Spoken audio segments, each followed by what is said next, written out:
আসসালামু আলাইকুম, কেমন আছেন সবাই? আশা করি ভালো আছেন, আমিও ভালো আছি। আজকে কষানো মশলা দিয়ে রান্না করছি। হলুদ মরিচ ধনিয়া পাতা সবই দিয়ে নিলাম, লবণও দিলাম। এখন একটু কষাবো ভালো করে। মশলাটা হালকা কষানো হয়ে গেলেই তেল ছেড়ে দেবে যখন, তখন মাছগুলো ছেড়ে দেব। বলুন তো এগুলো কি মাছ? মাছটা একটু ভালো করে কষিয়ে নেব। কষানো হয়ে গেলে তারপরে এই তো কষানো হয়ে গেছে, এখন ঝোলে পানি দিয়ে দিলাম। এটা এখন কতক্ষণ জাল দিয়ে দিব। জাল দেওয়া হয়ে গেলে যখন পানিটা হালকা শুকিয়ে আসবে, তখন এটার মধ্যে জিরা ফাঁকি দিয়ে দেবো। জিরা ফাঁকি দেওয়া দিলে এই তো জিরা ফাঁকি দিয়ে দিলাম। জিরা ফাঁকি দেওয়া হয়ে গেলেই কতক্ষণ জাল দিব। আমার মতো এভাবে বাটা ঘষা করে কে রান্না করেন বলেন তো?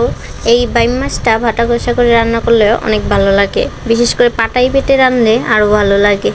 আমি তো এই মাছটা এইভাবেই রান্না করি, আমার কাছে খুব ভালো লাগে। আপনারা কীভাবে রান্না করেন বলবেন। এই তো আমার মাছটা প্রায় হয়ে গেছে, এখন একটু জাল দিয়ে এই মাছটা নামিয়ে নেব।